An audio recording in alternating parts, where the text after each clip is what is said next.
Lahat ng shots na ito galing lang sa isang bike ride at galing sa isang flight at isang recording. So gaano ba talaga ka-useful ang 360 drone sa actual content creation? Yan ang aalamin natin ngayon.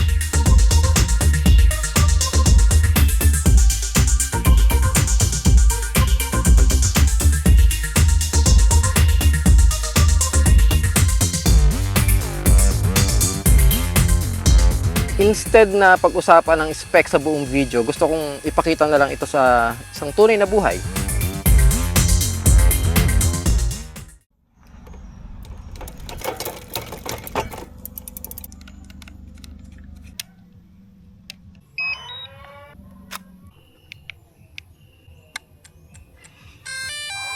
So magbabike tayo, titingnan natin kung kaya ba nitong gumawa ng sapat na content para sa isang buong video. Okay, kasabay nito, itetest na din natin yung image quality, signal performance, obstacle sensing, at syempre yung pinaka-importanting feature, yung 360 capture. Okay, let's go!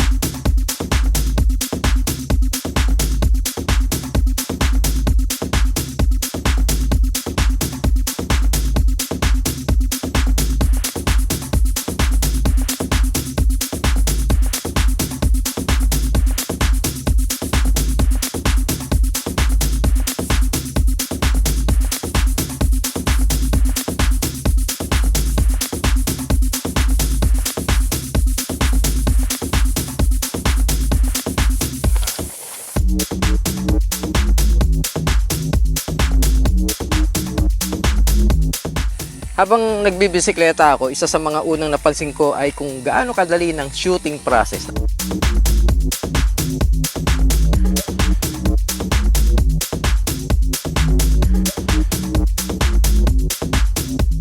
Napakadali ng shoot kasi hindi mo siya intindihin eh. Lipad lang siya ng lipad.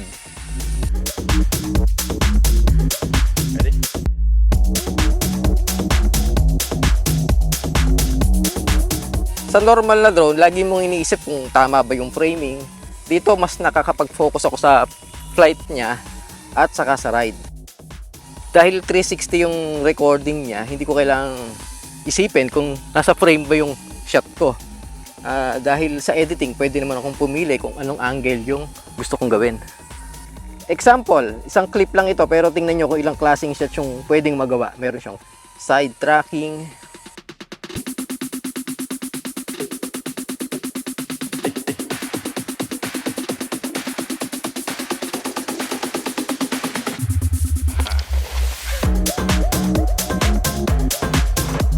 follow, orbit, at kahit yung mga creative effects tulad ng tiny planet. Ito yung klase ng flexibility na mahirap gawin sa traditional drone footage.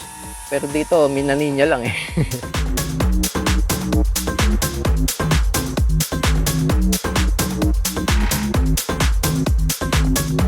Kanina pa tayo nagra-ride, napansin ko, napaka-solid ng signal. May mga part ng ruta natin na may mga puno, may posting malalaking ganyan, at iba-ibang potential source ng interference. Pero sa buong ride, stable naman yung ating naging signal. Ano? Isang malaking bagay yun, lalo na kung moving tayo, mas confident tayo sa pagpapalipad dahil reliable yung connection.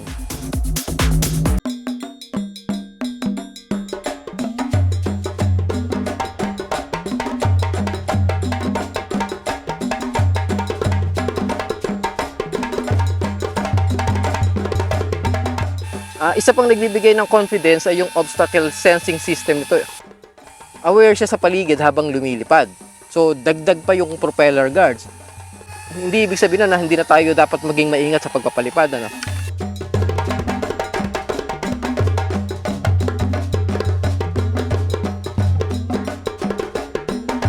Malaking tulong siya para makagawa ng creative shots malapit sa mga obstacles.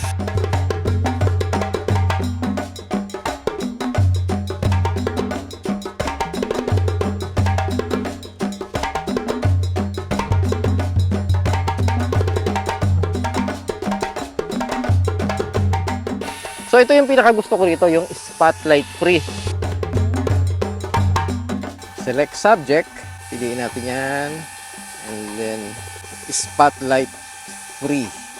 Hindi ko kailangang i-frame. Hindi ko siya kailangang i-frame. Lagi siyang nakatapat sa akin kahit anong gawin ko. Di ba? Magbabike ako. Hindi ko siya pagagalawin. Ikot-ikot lang ako dito. Nakasunod siya. Oh. Ano siya kung saan ako pumunta. Hindi umaalis yung drone. Kasi sa traditional drone, kailangan mong sabay isipin yung pagpapalipad at saka yung pagpe-framing. Dito, mas simple ang galawan. Ika-capture mo lang yung eksena. Pagkaraan nun, sa editing mo na iisipin kung saan mo kukunin yung anggulo.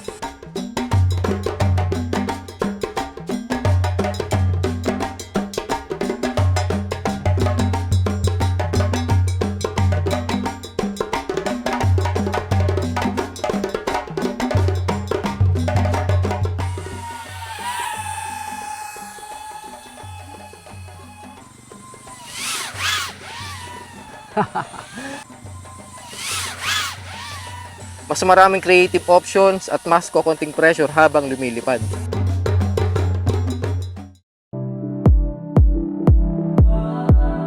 Pagdating naman sa image quality, dito pumapasok ang 1-inch sensors at 8K HDR recording. Maganda ang detalye sa landscape. Malinis tignan ang footage. At kahit sa scenes na may maliwanag na langit at madidilim na areas, maganda pa rin ang balance ng image. Malaking advantage ito kapag nagko-color grade na sa post.